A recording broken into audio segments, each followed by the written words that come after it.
ISL India का एकमात्र commercially देखे जाने वाला फुटबॉल टूर्नामेंट अब शायद नहीं देखा जाएगा इंडियन सर्किट में।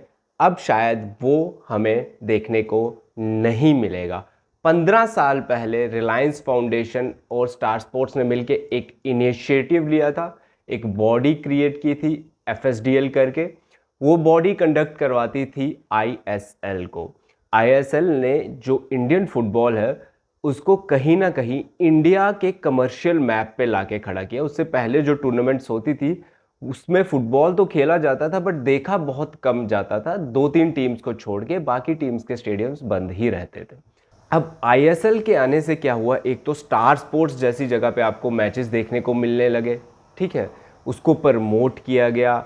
बड़े बड़े प्लेयर्स, बड़े बड़े जो सेलिब्रिटीज़ हैं उन्होंने टीम्स खरीदी। अभिषेक बच्चन के पास टीम है, विराट कोहली गोवा एफसी में जा कर के उनके मैचेस देखते हैं। बहुत अच्छे तरीके से जो है प्रमोट किया गया। फॉर वॉट एवर रीज़न, आप बोल सकते हैं कि रिलायंस ने अपने फ़ायदे के लिए किया या स्टार स्पोर्ट्स ने अपने फ़ायदे के लिए किया, जो भी किया, बट एक फुटबॉलिंग टूर्नामेंट जो था वो हिंदुस्तान में स्टार्ट हो गया इससे।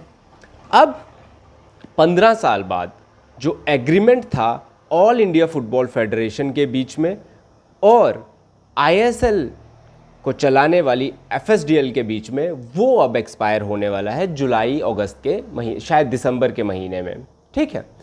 तो ये सीज़न जो है वो अब तब तक स्टार्ट नहीं हो सकता है जब तक ये जो एग्रीमेंट है इस पर कोई क्लैरिटी मिलती है, क्योंकि बीच में तो रोकना जायज़ है नहीं। अब इससे भी बड़ी बात, पिछले कुछ समय से इंडियन फुटबॉल का जो पूरा सर्किट है, जो आई लीग भी हमारी है, वो भी आईएसएल के अराउंड कर दी गई है। पहले आई लीग इंडिया की टॉप टायर लीग होती थी, आईएसएल सेपरेट एक लीग चलता था। लेकिन अब जो है आईएसएल को खोल दिया गया, ओपन टूर्नामेंट कर दिया गया क्लोज टूर्नामेंट से। क्लोज टूर्नामेंट वो होती है जिसमें रेलीगेशंस नहीं होते हैं टीम के, और ओपन टूर्नामेंट ये होती है जहां पे जो खराब परफॉर्म करने वाली टीम्स हैं वो नीचे जाती हैं और नीचे जो अच्छी टीम्स परफॉर्म कर रही होती हैं वो ऊपर आती हैं। जैसे हमने पिछले कुछ समय में राउंड ग्लास एफसी वगैरह को देखा, पंजाब की जो टीम है, राइट। तो इसको ओपन कर दिया, उससे क्या हुआ, आईएसएल जो है वो टॉप लीग बन गया हिंदुस्तान का, और आई लीग जो है सेकंड डिवीजन का लीग बन गया हिंदुस्तान का एक तरह से, राइट। आपने ये डिसीजन लिया, एआईएफ ने ये डिसीजन लिया कि हम जो है आईएसएल को रिकॉग्नाइज करते हैं एक इंडियन फुटबॉल की लीग की तरह, एक एआईएफएफ की लीग की तरह, राइट। इसके लिए एआईएफएफ को पैसे भी मिलते थे, अराउंड 50 करोड़ रुपए सालाना, या फिर 20% ऑफ द रेवेन्यू शेयर, जो भी ज़्यादा होगा इन दोनों में से, राइट। तो जो एफएसडीएल थी वो पैसा भी प्रोवाइड करवा रही थी एआईएफएफ को। अब 15 साल बाद ये जो एग्रीमेंट है ये ख़त्म हो गया। इस पे कुछ ना कुछ चल रहा था, अब टॉक्स चल रही थी जिनका अभी तक कुछ कंक्लूसिव प्रूफ नहीं आया है, कुछ निकल करके जिनसे नहीं आया। लेकिन अब एक और चीज़ जो है वो कॉम्प्लिकेट कर देती है सिचुएशन को, वो ये है कि इस साल सुप्रीम कोर्ट का एक डिसीजन आता है कि एआईएफएफ का जो कॉन्स्टिट्यूशन है उसे आपको एक फॉर्मुलाइज, उसको एक बेहतरीन ढंग से डिज़ाइन कीजिए, वो कॉन्स्टिट्यूशन लागू कीजिए, उसके बाद ही आप ये कॉन्ट्रैक्ट रिन्यूअल वगैरह के बड़े बड़े डिसीजंस जो हैं वो ले सकते हैं। तो यहाँ पे अब सुप्रीम कोर्ट की एंट्री हो जाती है। जब तक अब सुप्रीम कोर्ट वो जो एआईएफएफ का जो कॉन्स्टिट्यूशन है नया उसको नहीं अपना लेता है, तब तक सुप्रीम कोर्ट जो है अलाउ नहीं करेगा कोई भी कॉन्ट्रैक्ट साइन होने से। उसके बाद एक और कॉम्प्लेक्सिटी इसमें ये आ जाती है कि जो ड्राफ्ट कॉन्स्टिट्यूशन हमें देखने को मिल रहा है, जो न्यूज़ आ रही है, उसमें ये लिखा गया है कि जो आईएसएल जैसी टूर्नामेंट है वो कोई थर्ड पार्टी नहीं करवाए, वो एआईएफएफ को डायरेक्टली कंट्रोल करनी चाहिए, किसी को कॉन्ट्रैक्ट नहीं देना चाहिए उसका। ये कहती है नई कॉन्स्टिट्यूशन एआईएफएफ की जो ड्राफ्ट की गई है अभी। तो इससे एक चीज़ तो कहीं ना कहीं साबित हो जा रही है कि आईएसएल जिस तरह से चलाया जा रहा था उसका फ्यूचर अब एक मझधार में आके फंस चुका है, राइट।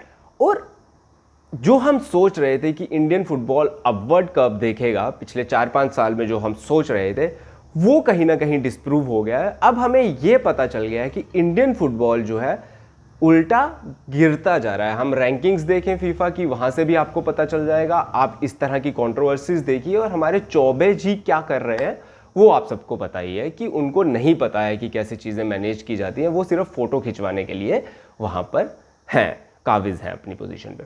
तो इस तरह से जो Indian football almost upward curve देखने वाला था थोड़े साल पहले, अब ऑलमोस्ट एक ऐसी खाई में गिरता जा रहा है जहाँ से वापस आने में शायद अरसे लग जाएंगे। लाइक बहुत मुश्किल हो जाएगा। अगर आईएसएल कुछ भी है, मुझे मालूम है कि रिलायंस अपने फ़ायदे के लिए वो टूर्नामेंट करवाता था, लेकिन still it was giving jobs, it was giving money two players. ये सब अब शायद, और आपको भी पता है, मुझे भी पता है कि आईएसएल अगर डायरेक्टली एआईएफएफ करवाने लगा तो उसकी हालत क्या होने वाली है। अब इस पे वीडियो बनाना क्यों ज़रूरी था? 2-4 दिन पहले एआईएफएफ ने कैलेंडर निकाला है अपना सालाना, और उसमें सभी टूर्नामेंट्स का जो है जिक्र है, लेकिन आईएसएल का कोई क्लू उस पूरे कैलेंडर में नहीं दिखा है हमको।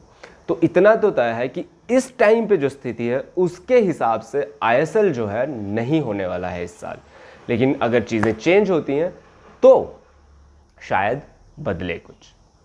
अब एज ए फैन ये बहुत दयनीय स्थिति है, ये बहुत मुश्किल है यहाँ से ये सोच पाना कि इंडियन फुटबॉल कुछ करेगा, इंडियन फुटबॉल की जो फेडरेशन है वो कुछ अच्छा डिसीज़न लेगी। बहुत मुश्किल है यहाँ से ये सोचना कि हम कभी नियर फ्यूचर में वर्ल्ड कप के लिए क्वालिफाई करेंगे। जिस तरह से हम परफॉर्म कर रहे हैं, हम एशिया कप के लिए नहीं क्वालिफाई कर पा रहे हैं, वर्ल्ड कप तो बहुत दूर की बात है।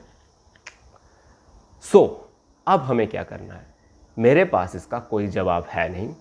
आपके पास कोई जवाब है तो कमेंट बॉक्स पे बताइए, लाइक कीजिए वीडियो को, सब्सक्राइब कीजिए चैनल को इसी तरह की वीडियोस के लिए, और देखते रहिए द फ्लैग इज़ अप।